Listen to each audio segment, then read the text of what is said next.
10 દિવસ વીત્યા, પીએમ મોદીને તેમના કોઈ ધારાસભ્ય પર ભરોસો નથી. દિલ્હીના પૂર્વ સીએમનો કટાક્ષ.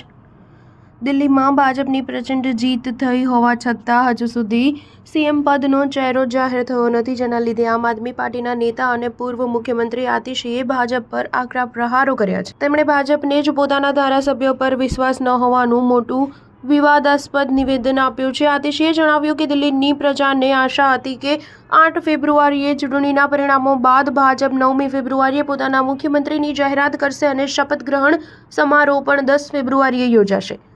દિલ્હીની જનતા ઈચ્છતી હતી કે ભાજપ 11 ફેબ્રુઆરીથી કામગીરી સંભાળશે, પરંતુ સમય વીતી રહ્યો છે અને ભાજપે હજુ સુધી પોતાના મુખ્યમંત્રીની પસંદગી પણ કરી નથી, જે સ્પષ્ટપણે દર્શાવે છે કે ભાજપ પાસે સીએમનો કોઈ ચહેરો નથી. આતિશીએ દાવો પણ કર્યો છે કે પીએમ મોદી ચૂંટાયેલા 48 ધારાસભ્યોમાંથી કોઈ પર પણ વિશ્વાસ કરતા નથી. તેઓ કોઈને પણ મુખ્યમંત્રી પદ માટે સક્ષમ માનતા નથી.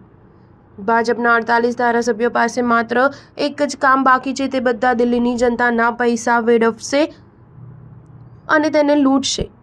અગાઉ પણ આમ આદમી પાર્ટી ભાજપ પર આ જ પ્રકારના નિશાન સાધી ચૂકી છે. ઉલ્લેખનીય છે કે ચૂંટણી પરિણામો બાદ ભાજપ નેતા જય પાંડાએ કહ્યું હતું કે દિલ્હીને 10 દિવસમાં નવા સીએમ મળશે. મીડિયા સૂત્રોના અનુસાર 19મી ફેબ્રુઆરીએ ધારાસભ્ય દળની બેઠક છે અને 20મી ફેબ્રુઆરીએ સાંજે 4:30 કલાકે નવી સરકારનો શપથ ગ્રહણ સમારોહ યોજાશે. પાર્ટી હજુ તેની ઔપચારિક જાહેરાત કરી નથી, પરંતુ માનવામાં આવી રહ્યું છે કે કાર્યક્રમ આ દિશામાં આગળ વધશે. સીએમની રેસમાં પરવેશ વર્મા સહિત અનેક દિગ્ગજ નેતાઓના નામ બોલાઈ રહ્યા છે, જેમાં મહિલાને સીએમ બનાવે તેવી અટકળો પણ વહેતી થઈ છે. સ્ટાર ન્યૂઝ 7 હંમેશા સચ્ચાઈની સાથે.